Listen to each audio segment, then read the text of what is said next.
इस कार्यक्रम के पुण्यार्चक हैं श्री वर्धमान श्वेतांबर स्थानकवासी जैन श्रावक संघ ट्रस्ट, उपाध्याय प्रवर प्रवीण ऋषि चातुर्मास समिति। विराजमान स्नेही से तीर्थेश्वर श्री महाराज साहब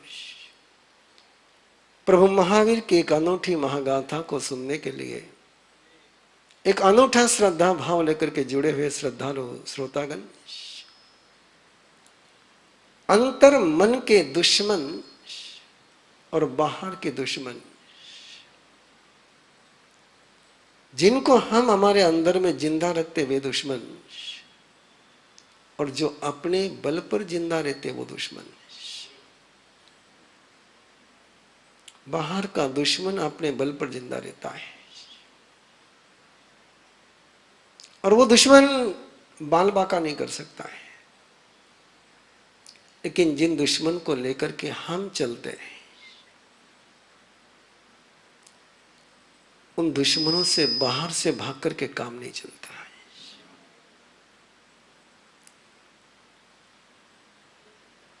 संसार त्यागना आसान है, दीक्षा लेना आसान है, वैरानो बंध समाप्त करना मुश्किल है। वैरी को समाप्त करना आसान है, दुश्मन को समाप्त करना आसान है, दुश्मन को मारना आसान है। लेकिन दुश्मन को मारने से दुश्मनी समाप्त नहीं होती और बढ़ जाती है। दुश्मनी समाप्त हो जाए तो दुश्मन काम नहीं कर पाता है,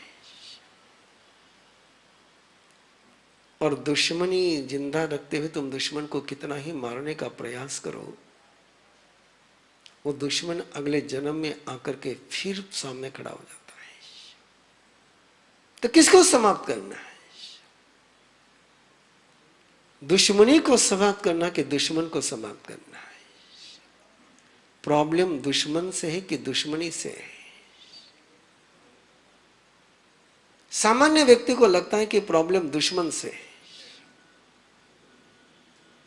और भगवान महावीर को लगता है कि प्रॉब्लम दुश्मनी से है।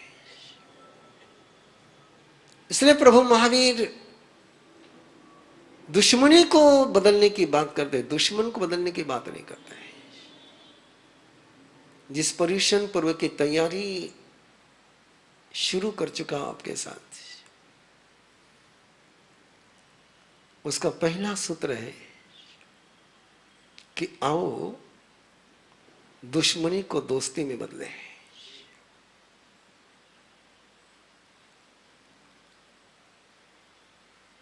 धर्म उसी को कहते हैं जो दुश्मनी को दोस्ती में बदल दे। जहां दोस्ती दुश्मनी बदलती है उसको संसार कहते हैं, और धर्म उसको कहते हैं जहां दुश्मनी दोस्ती में बदल जाए। और यदि कोई धर्म दुश्मनी को दोस्ती में बदलता नहीं है, तब परमात्मा उसको धर्म नहीं कहते। परमात्मा के धर्म की सिंपल परिभाषा मित्ति में समभूयेषु। विश्वभूति मुनि बन चुके हैं।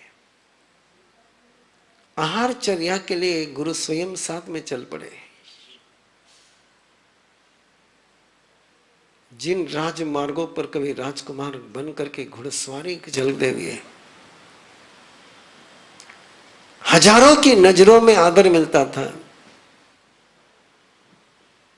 विश्वभूति मुनि को लगा था कि आज वो क्या देखेंगे मुझे। और जब वो चले तो जो आदर देते थे वो प्रणाम करने लगे, जो रिस्पेक्ट देते थे वो झुकने लग गए। और एक प्रणाम था सत्ता को, एक प्रणाम है संयम को। एक प्रणाम था शक्ति को, एक प्रणाम है भक्ति को। और विश्वभूति मुनि को लगा कि यदि मैं गुरु की बात नहीं मानता तो इस एहसास से वंचित हो जाता है।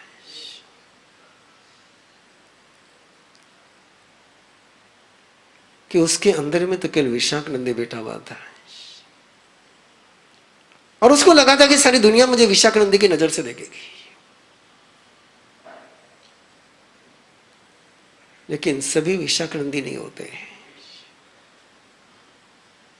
कोई ऐसा भी मिलता है कि जो तुम्हें एक प्रणाम करता है और तुम्हारे अंतर की धारा चेंज हो जाती है। अंतर की धारा चेंज हो जाती है। एक के प्रणाम में सामर्थ्य है। एक प्रणाम किसी को बदल करके रखता है और ऐसी यात्रा शुरू कर देता। तुम्हारा प्रणाम आपको लगता होगा कि आशीर्वाद किसी को बदल देता है, लेकिन जिंदगी के अनुभव ही है किसी का वंदन किसी को बदल के रख देता है।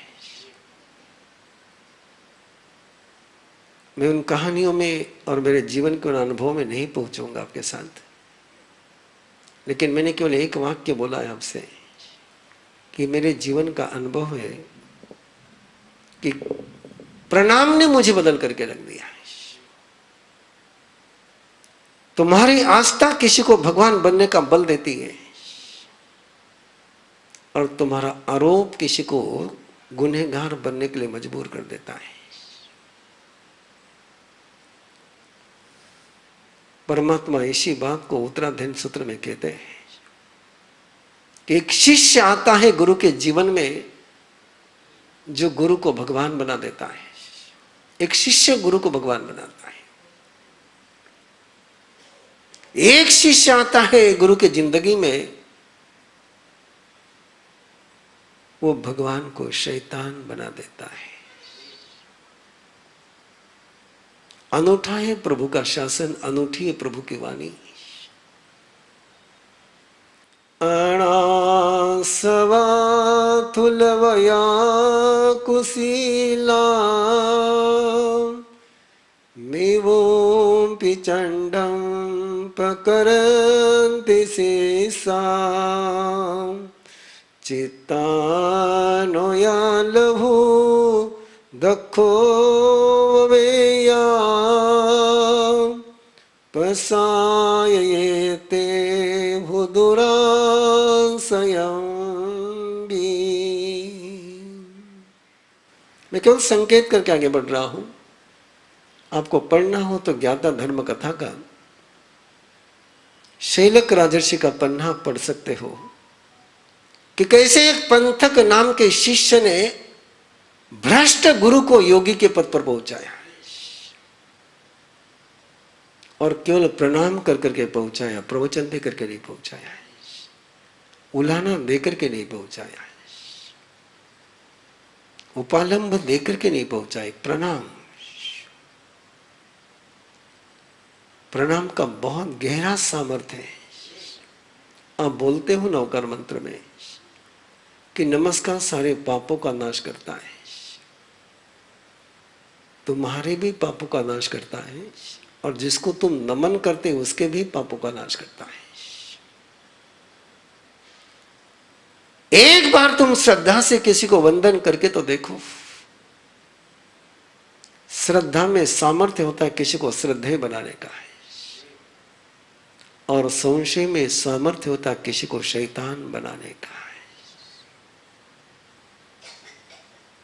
श्रद्धा से श्रद्धेय का जन्म होता है। विश्वभूति को लगा है मैं इतने दिन सम्मान्य था, आज मैं वंदनीय हो गया। मैं इतने दिन आदरास्पद था, मैं आज श्रद्धास्पद बन गया। लोग इतने दिन मुझे अहम भाव से देखते थे। इतने दिनों तक मैं लोगों के अहंकार का विषय था। लोग इतने दिनों तक मेरे पर प्राउड फील करते थे। आज लोगों के मन में मेरे लिए अहो भाव है। मैं राजकुमार था तो जनता के अहंकार का विषय था, लोगों को प्राउड था मेरे पर। आज मैं श्रमण बन करके चला हूं तो लोगों के नजरों में मैं भगवान बन गया हूं। और यही सांस विश्वभूति को एक अनूठे अनुभूति से गुजार रहा है। गुरु के साथ जिस घर में गोत्री के लिए प्रवेश किया, वो घर धन्य धन्य धन्य हो गया। ऐसी भक्ति, ऐसी अनूठी भक्ति कि विश्वभूति को लगा कि कभी मैं मेरे राजमहल में भी पहुंचा था तो ऐसा वेलकम मेरा नहीं हुआ था। और ये तो आप लोग भी जानते हो, एक संत जब आपके आंगन में पहुंचता है तो जैसा आप स्वागत करते हो वैसे अपने कबर साहब का भी नहीं करते हो। ऐसा चाहिए।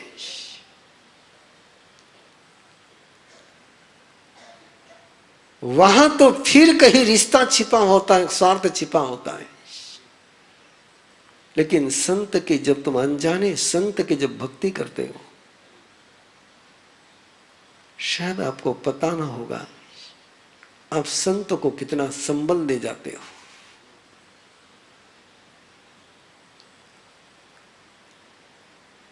उस भक्ति को महसूस करे तो जिंदगी में गुनाह करने की हिम्मत न होगी। और वो भक्ति अंतगढ़ सूत्र में आपने सुना है, फिर अंतगढ़ सूत्र आपके साथ चलेगा, गहराई से चलेगा। देवकी के आंगन में जब संत पहुंचते हैं तो देवकी वासुदेव आता है तब भी 7-8 कदम आगे नहीं जाती है। देवकी उसके पति राज आते तब भी 7-8 कदम आगे नहीं जाती है। लेकिन अनजाने संत को आंगन में आता हुआ देख करके देवकी 7-8 कदम आगे जाती है। संत को आता हुआ देख करके उसके चेहरे पर खुशी का सागर ले लाता है। दलित सामेति तुठो, दलित सम्मानेति तुठो, दलितवा भी तुठो। मुझे आहार बेराने का सौभाग्य मिल रहा है, इस बात से वो खुश है। आहार बेराते हुए खुश है, आहार बेरा करके भी खुश है। और वो खुशी वो कौन सी लेशा को जन्म देती है? यू नो, जब आपके अंदर ये प्रसन्नता की लहरें चलती है तो आपके लेशा कौन सी बनती है? कोई कह पाएगा आप में से? शुक्ल लेशा बनती है। शुक्ल लेशा के लक्षण में गया है। प्रसन्नता या शुक्ल लेशा का सिम्टम्स है। हैप्पीनेस, खुशी, ये शुक्ल लेशा का कैरेक्टर है। और वो शुक्ल लेशा आहार क्या देते हैं? आहार तो पेट में पहुंचेगा, लेकिन ये जो शुक्ल रेशा मिलती है, आपने कभी महसूस किया कि वंदन का पाठ बोलते हो आप, कभी भावपूर्वक बोल करके देखो आप क्या कहते हैं कि गुरुवर आप कल्याण के स्वरूप हो, कल्याणम मंगलम देवयम चेयम। ये अलग बात है कि आप शब्द बोलते हो, भावों में जाते कि नहीं जाते आपका विषय है, लेकिन क्या भाव है उसमें? और विश्वभूति मुनि को अंदर में धन्यता का एहसास हो गया। इतने दिन भोजन मिलता था, प्रसाद मिल गया है। इतने दिन आहार मिलता था, प्रसाद मिल रहा है। आहार लेकर के आते हैं और और गुरुदेव उसको आहार करने की विधि बताते हैं। तिक्तगम च कड़ुयम च कसायम च अम्बिलम च लवणम अघोरम ये लब्ध मनत पौतम महु घयम च भुंजिंज संजय। पात्रे में मिर्ची आई कि करेला आया है, नमकीन आया है कि मीठा आया है, खट्टा आया है कि कसाइला आया है। तेरे गले के नीचे जब उतरेगा तो शहद और घी होना चाहिए। जो मिला वह मत खा। बोलो, जो खाना है वो बना करके खा। यस, अरे बहुत बड़ा साइंस है, ये बहुत बड़ा सूत्र है। जो मिला वो खाता है, वो पशु होता है, वो जानवर होता है। पशु कभी जो मिला उसको चेंज नहीं करता है। मनुष्य कभी जैसा मिला वैसा खाता नहीं है। पाक कला एक केवल इंसान के पास ही है, किसी पशु के पास पाक कला नहीं है। और रस की कला जिसके पास है वो साधु है। पाक कला जिसके पास है वो गृहस्थ है। और मिले हुए भोजन को प्रसाद बनाने की कला जिसको आ गई वो मीराबाई है। ठाकर जी ने जहर का प्याला दिया, लेकिन मीरा ने तो केवल अपने श्री कृष्ण के चरण का अमृत ही पिया। Change the property, change the ऊर्जा, चेंज द ओरा, और उसको चेंज करना है। इसको परमात्मा जयम भुंजे में सिखाते हैं कैसे खाना है। इस कार्यक्रम के पुण्यार्चक हैं श्री वर्धमान श्वेतांबर स्थानकवासी जैन श्रावक संघ ट्रस्ट, उपाध्याय प्रवर प्रवीण ऋषि चातुर्मास समिति, महावीर भवन, इंदौर।